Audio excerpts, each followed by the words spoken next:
check, mic check. Ladies and gentlemen, I just flew in this morning from Princeton. I'm in a rush. I will take no questions today, but I do have prepared remarks to share with you all today. It gives me great pleasure to again address you, the collective. As you know, my absence from the program was unplanned. Much has changed since we last met. I will not get into specifics here today, but I promise you that the senior staff will issue full and complete details on the events that have transpired since my abrupt and unannounced departure and my subsequent return to our organization. Some of those who were in positions of authority are no more. Others have returned with me, and you will learn much more in the coming days. These have been trying times for our organization and our staff, and our work has been affected. But make no mistake, our efforts have resumed and order has been restored. Our research tells us that many of you have been thrown into situations where your loyalties have been questioned. That was unfortunate. Let me assure you that our most recent comprehensive reevaluation of your personal and individual operative status is now complete. I can tell you that we have much work ahead, and your collective efforts are more important than ever before. More than that, I cannot share at this time.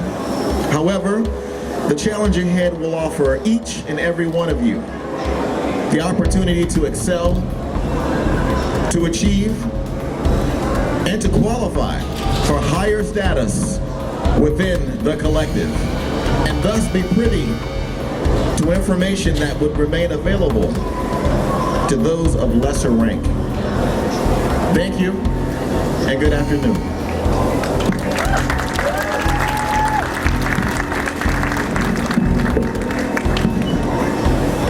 Greetings.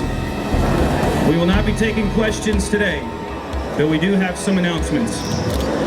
As Dr. Thornscale points out, much has transpired since the last formal briefing. Events of last year, recent years, serve to confirm his research, as well as the theories upon which Legendary Truth, the collective, was founded. More on this in the near future. Legendary Truth, the collective, has undergone several reorganizations and internal re-evaluations. The details of these are still being reviewed as we look to you, the collective, to assist in completing this very important research. New challenges are emerging as we speak, and your investigative prowess will be tested like never before. In the coming weeks and months, we are opening improved methods and lines of communication which include, but are not limited to, increased traffic on our social media outlets, resurrection of our official website, calm down, and access to certain products that will assist in the identification of your fellow operatives. Senior staff has completed an audit of all existing collective operatives, and recruitment for new members will resume shortly. This audit has resulted in some unexpected results. In particular, senior staff has been impressed by the encryption analysis skills of one Tyler Brannon. I'm gonna need you to calm down, young lady. Brannon, that's B-R-A-N-A-N. As I stated, we will not be taking questions here today. However, as some of you know, we are monitoring the internet as always, and we will address specific questions posted on our official social media site soon. But whatever you do, no matter what the cost, never, ever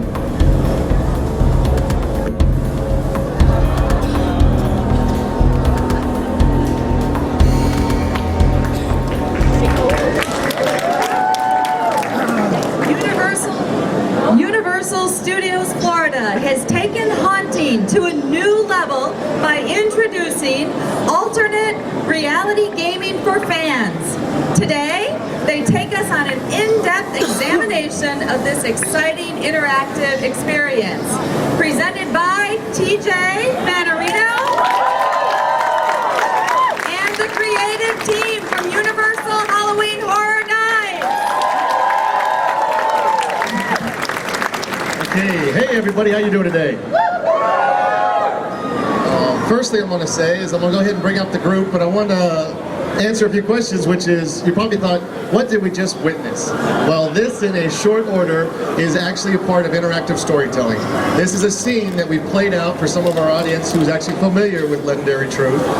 But some of you who might not be familiar with it, don't worry. We'll actually explain over this next few minutes a little bit about how this actually works, how we do it, why we do it, and the results that we've gotten from it. We do haunted houses, we do scare zones, we do live shows, but today we wanted to focus on what we call interactive storytelling.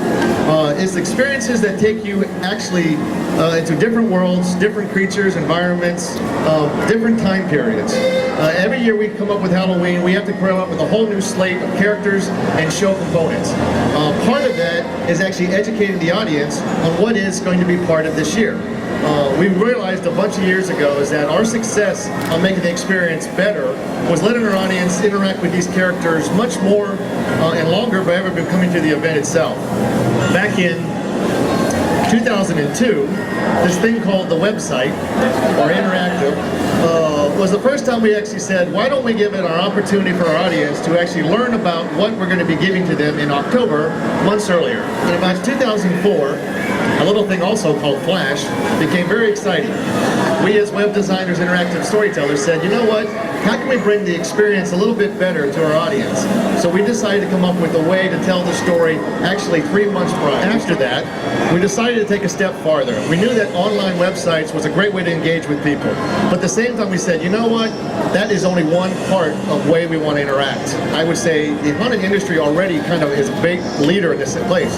When you walk into a haunted house, you already are interacting with stories, characters, and environments. How can we as storytellers do that before you get to the event? Part of this was some what we call alternate reality gaming.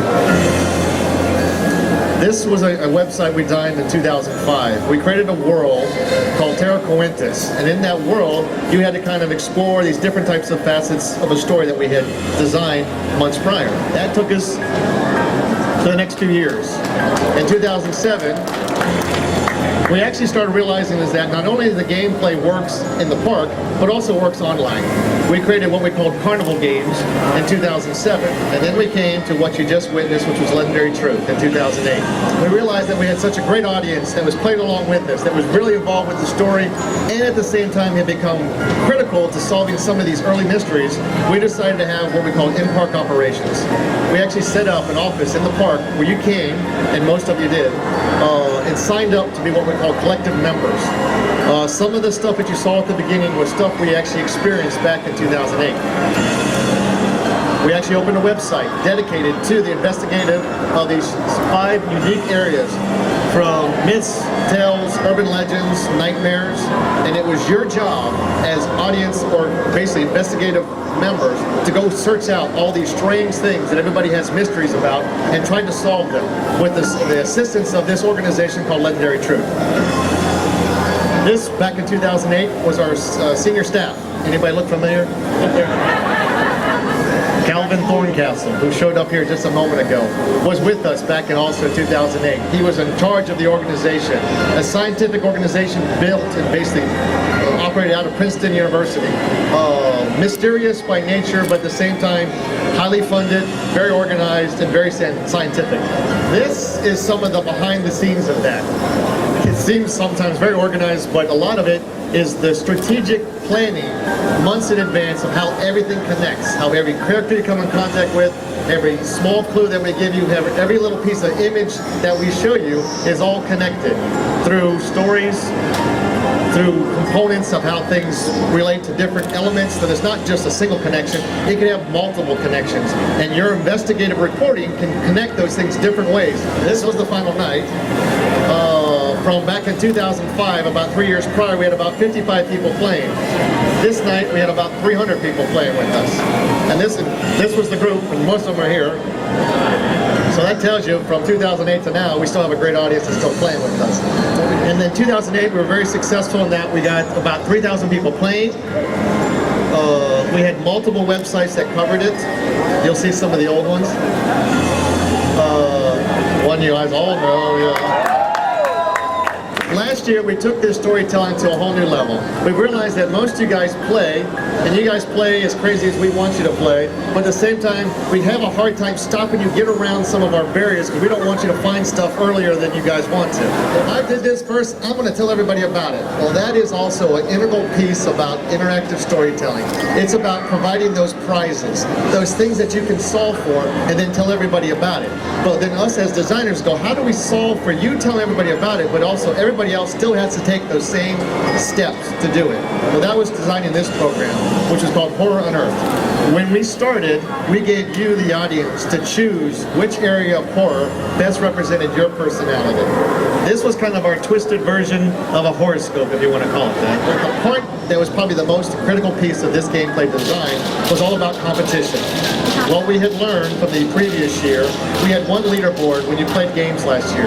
Everybody strived to be the top of the leaderboard. Well, this year, we decided to get online games again.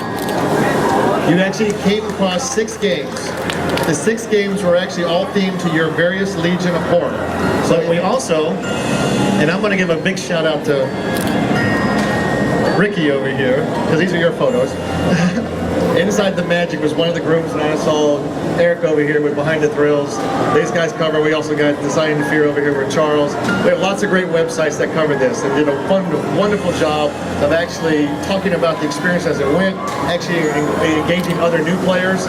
We were so busy basically producing this last year, we didn't have time taking pictures, so I had to borrow some here. So we created a game that actually worked with RFID technology. This was the booth that we set up in the park, and we actually then mirrored the different 6 legions. And when you came here, you were able to pick up a card. When you got this card, some of you still have it. Great, yeah, it's very nice. See, I don't have to bring displays; they have them. As what happened is that card locked to your profile. So if you were playing online. In my pocket back here. If you got the card, it basically is RFID. RFID technology works very simply in that it's a radio frequency. Each card has a unique ID to it. So that card can be locked to you. So basically, your card is you. So when you come to the event now, we had certain scenarios that you had to do in the park. Go to haunted houses, actually go through a haunted house, hit one of these readers, and that would identify that you went through a haunted house and you got a certain number of points. On a profile page, so you could actually brag to everybody you wanted to. We put your profile up, everybody could have access to, and it showed everybody what you did. This again was a unique thing that I want to call out, because in the past, you were always kind of grouped together with everybody else, and it was more or less everybody doing the same thing at the same time, but it was nothing that was really focused and personal to you. And this story is all about making it personal to you, and you've been able to tell everybody else about how you did that. And what we realized is that Halloween events, Halloween attractions are highly interactive. They're unbelievable. You don't go by yourself. You come with a group of people. This is something that we've known for many, many years, and the experience keeps growing. It becomes something you want to share with other people. With the social media, you take photographs, you take videos of yourself being scared. You want to tell everybody about what you do. But we keep realizing that and go, how do we keep expanding the experience to kind of grow with you? A haunted event cannot really change as quickly as you experience it, but these type of interactions can. And that's what we've learned, is that they grow with you. They change day to day. So when you start your event at Halloween Horror Nights on the first night, it is different on the second night, it is different on the third night. As many nights as you come, it becomes as different as you want to make it. And we realize that is an unbelievable driver for us and for you guys for storytelling. It is something that you guys actually thrive on, to the point where we're here in May. talking about Halloween. Taking the next step of haunting, which is how do we still keep taking it to you, making it personal, basically playing on your exact fears, not just everybody's fears, but your fears. What do you like? What are you afraid of? How do you want to be scared? How can we do that for you? At the same time, you walk away with going, that is unbelievable. How are they going to change it? How are they going to make it better next year? The last video was the last night of the event. I said, Ricky did an unbelievable job of doing kind of a wrap-up that talked about the event itself and the last night. The last night we said, let's take you on a little bit of a joyride. Most of the places that we took you prior to this was fixed locations. Go to this location, get scanned, something happens. We said, well, are you guys crazy enough? We knew that you were. Would you follow us around the park? Kind of a twisted hide and seek.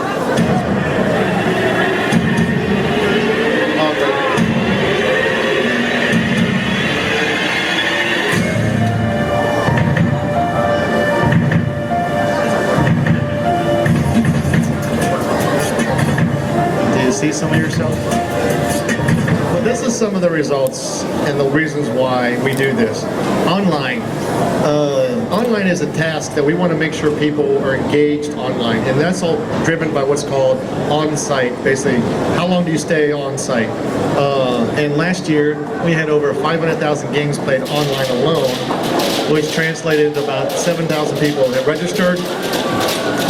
6 of them actually regular, and then the in-park was about 800. A lot of this dude was also when you actually tagged or swiped a haunted house. We had one person scan 162 times. That one person also went through one haunted house, 31 times. The thing that also takes us into what is next. You've been waiting for this. It's like, will he shut up and he say what's next? The things that we've learned. The things that we've learned is that you guys are highly competitive. There's no question about that. You really also are very loyal to your allegiance.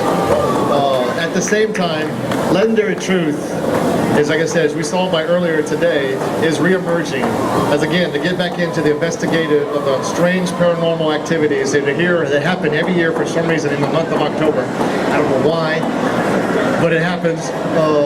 And the different levels of horror. Well, again, horror is so big, cannot be claimed by one legion alone. So there's still 6 legions of horror out there that Legendary Truth will investigate. Now, harken back to what we said. We never do anything that doesn't make sense, or it doesn't have a reason. You're probably still wiring, why is Brian Beauregard up here? Well, let me do something. Is that we realize that you guys have a passion for what you love. You want to continue to grow it. You want to make it better. Well, again, on the interactive storytelling, it's all about taking some of that home with you.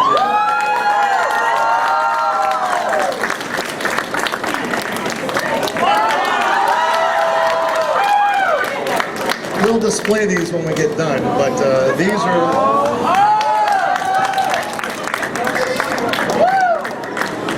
This is this year's cookie. We also have ball caps. Most of this stuff will become available within the next few months at our online store. As much as this actually is merchandising, it also takes a step farther, which is in the interactive storytelling. The things that we loved about your guys' interactions last year, we realized this as a piece moving forward, which is you guys not only have a loyalty, but you also want to display your loyalty. You know, you really want to wear your colors, if you want to call that. This is the first step of the interactive worlds of Legendary Truth. Legendary Truth is here for a long time. I won't say more than that, but that means too is that it's probably going to be a year-long campaign. So the storytelling to us, we've also realized is that for the months of horror, you know, the 3 months prior that we've done in the years past to the month pretty much afterwards the event, was what we pretty much continued. But we realized that your guys' activity level, your interaction with the others, and horror does not end at January 1. So why does horror need to end at Halloween Horror Nights on January 1? It does not. So for us moving forward, we're going to actually interact with you guys, talk about stories of the past 23 years of unique horror that's been down here at Halloween Horror Nights, and actually investigate, review, talk about, describe, have you guys investigate all the strange hidden meanings of some of the stuff that all you guys maybe think you know, but I don't think you know.